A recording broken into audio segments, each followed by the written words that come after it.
The controversy surrounding Prince Harry and Meghan Markle has once again erupted onto the world stage, with their disruptive role in the monarchy now being described as the single most destabilizing force the royal family has faced in modern history. What began as whispers of discontent has spiraled into a full-scale obsession, not just in Britain, but across the globe. Supporters defend them as courageous truth-tellers. Yet critics argue they are self-serving agitators whose relentless attacks have fractured the monarchy's unity.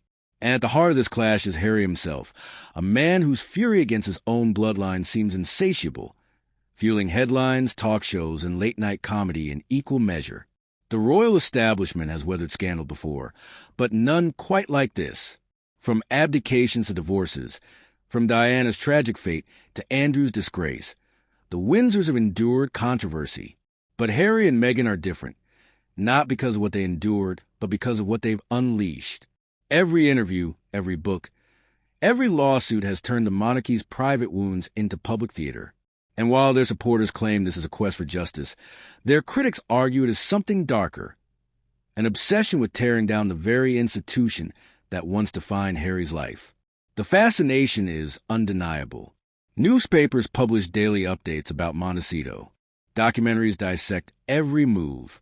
Social media trends spiral into global debates, splitting audiences into two camps, those who hail Harry and Meghan as rebels rewriting tradition, and those who condemn them as attention seekers, wrecking one of the last great symbols of continuity in a fractured world. Their presence dominates headlines to such a degree that even Buckingham Palace struggles to reclaim the narrative. King Charles has worked to project stability and continuity, yet Harry's shadow looms so large that the monarchy's future itself seems unsettled. Harry's antagonism toward his father and brother is now legend. In his book, Spare, he painted William as a violent aggressor and Charles as a detached, unfeeling patriarch. The Netflix documentary turned palace staff into villains, and Meghan into a martyr of royal cruelty. The interviews with Oprah and beyond cast the firm as a cold, racially insensitive machine. At every step, Harry positioned himself not as a prince seeking reconciliation, but as a warrior of grievance. This strategy may have won sympathy in certain circles, but in the broader global conversation it has given him another label. A man consumed by bitterness, a royal-turned disruptor. The beginning of this saga was framed as a love story. A young prince finds a soulmate, breaking away from centuries of tradition to marry an American actress. The fairy tale wedding captivated millions. But what followed was less fairy tale, more scorched earth. Behind the palace gates, tensions flared. Meghan bristled at hierarchy. Harry grew hostile toward the press. Soon, accusations flew of racism, of cruelty, of neglect. What could have been addressed quietly became public fodder as Harry and Meghan broke the cardinal royal rule. Never complain, never explain. By stepping back from royal duties in 2020, the couple claimed they were seeking privacy. Instead, they became global content creators. Oprah interviews, Netflix contracts, Spotify deals, ghostwritten memoirs. Their escape turned into a billion-dollar media empire built on retelling, rehashing, and reframing the royal drama. Every time they spoke, it was explosive. Every time they criticized the monarchy, it was front-page news. The paradox was clear. The more they claimed to step away, the more they entrenched themselves in the world's obsession with their every move. This antagonism became Harry's identity. No longer the carefree younger brother, no longer the soldier prince admired for Invictus. Harry became the face of royal rebellion, and as the rebellion gained traction, so did the fractures inside the monarchy. Charles's coronation was overshadowed by questions of Harry's attendance. William's appearances were interrupted by speculation about his feud. Even the Queen's death, a solemn moment of global unity, was clouded by arguments over Meghan's presence. Wherever Harry and Meghan went, disruption followed. By the time 2023 rolled into 2024, the situation had escalated beyond personal grievances. Harry and Meghan were no longer just estranged royals. They were disruptors on a global stage. Their very names evoke polarized reactions, with American networks often casting them as victims of a cruel British press, while UK tabloids painted them as manipulative opportunists. This dual narrative only fed the obsession. Each side accused the other of bias, Yet both sides profited from the Sussex drama. Harry and Meghan were no longer just people. They were a cultural phenomenon inside Buckingham Palace. This obsession translated into palpable strain. Courtiers spoke in whispers about the Monticchio problem. Officials grew frustrated at how much oxygen Harry consumed in the media, overshadowing the king's diplomatic efforts, William's environmental initiatives, and Kate's early childhood campaigns. No matter what the royals did, Harry's shadow dominated the conversation. A royal event might trend online, but within hours, another Sussex revelation would eclipse it.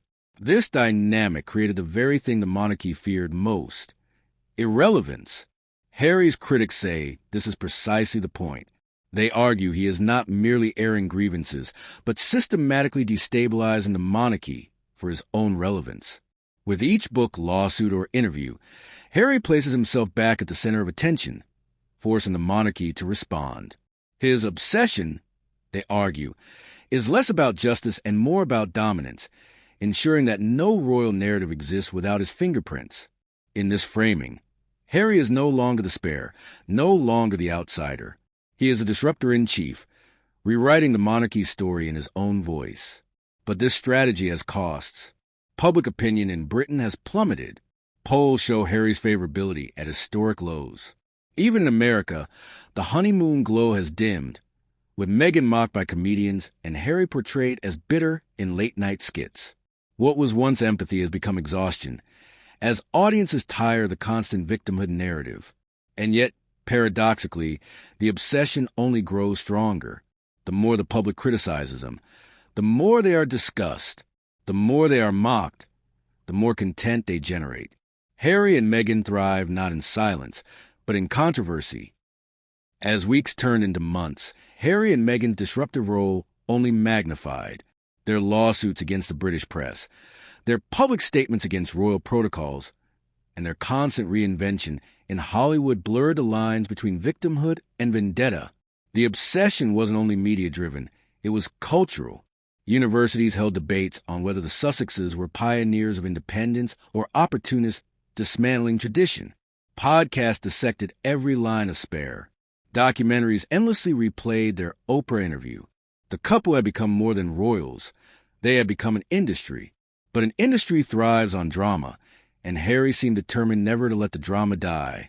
Every appearance came with barbed undertones about his father, his brother, or the institution itself.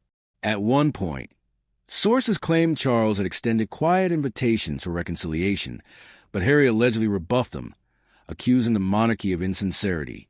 The refusal made headlines across the globe.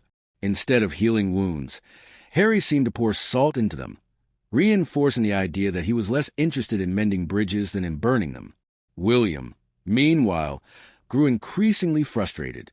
Insiders described him as fuming but restrained, knowing that any public retaliation would only fuel Harry's narrative. Yet his silence was interpreted by Harry as indifference, a cycle of antagonism that fed itself. Every perceived slight became another justification for Harry's attacks. Every quiet dignity from William became another opportunity for Harry to claim moral high ground. The monarchy, bound by centuries of silence and dignity, could not compete with Harry's media machine. And in the United States, where Harry and Meghan had initially been embraced, cracks began to show. Audiences grew weary of constant royal grievances. Networks that once treated Meghan as an icon began to question her credibility. Critics accused her of chasing celebrity more than change. Harry's portrayal shifted from a soldier prince to a man defined by resentment. Even their allies in Hollywood grew cautious, unwilling to tie themselves too closely to a couple seen increasingly as divisive rather than inspirational. Yet still, the obsession grew. Headlines did not stop. Online forums exploded with speculation about their marriage, their children, their Hollywood projects. The paradox remained. The more they were mocked or doubted, the more they stayed in the spotlight. This was the bind that both Harry and the monarchy found themselves in. The Sussexes could not exist without controversy, and the monarchy could not escape their shadow. The story reaches crescendo when insiders leaked that King Charles had quietly refused Harry's latest demands, a formal recognition for Archie and Lilibet at Buckingham Palace. For Harry, it was the ultimate insult, Proof, he claimed, that his children were being sidelined because of his choices. For the monarchy, it was an unavoidable reality. To give in to Harry's demands would mean ceding power to the very man trying to destabilize them. The fallout was immediate. Harry allegedly exploded in anger, warning that the palace had crossed a line of no return. Headlines screamed of betrayal, while commentators dissected whether Harry had just severed his final tie to the institution. To the public, it crystallized the antagonism into a single image: a son raging at his father, a brother estranged beyond repair, a prince whose obsession with control had now collided with the immovable weight of monarchy. And yet, it wasn't Charles or William who looked diminished. It was Harry. His anger played as bitterness. His demands looked like entitlement. His outrage was framed not as righteous, but as desperate. The monarchy, battered but unbending, appeared resilient in the face of chaos. Harry and Meghan, meanwhile, appeared consumed by their grievances. The global fascination exploded anew. News cycles replayed the clash for weeks. Social media turned Harry's rage into memes. Comedians worked his outbursts into routines. What Harry saw as a noble fight for recognition was increasingly seen as a spectacle. The more he fought, the more he became a caricature of the very thing he claimed to despise. A royal defined not by service or sacrifice, but by scandal. And this is where the obsession found its cruel symmetry. By trying to shatter the monarchy, Harry had shattered his own public image. By trying to dominate the narrative, he had trapped himself in it. Meghan's Hollywood reinventions could not rescue them. Their allies' silence spoke volumes. Their critics grew louder, emboldened by their every misstep. The monarchy endured, as it always had. But Harry and Meghan, once hailed as disruptors rewriting the script, were now trapped in a script they could no longer control. The ending delivered the truth that had always lingered in the background. The monarchy is larger than any single member, even a rebellious prince. Harry and Meghan's disruptive role did not dismantle the crown. It dismantled their own standing in the eyes of the world. The obsession they fueled had devoured them, turning their once carefully crafted image into a spectacle of bitterness and self-destruction. For Harry, the humiliation was complete. For Meghan, the frustration was palpable. And for the monarchy, it was survival, bruised, battered, but still standing. The global fascination had exploded, yes, but in the end, it was not the monarchy that shattered. It was Harry's own legacy.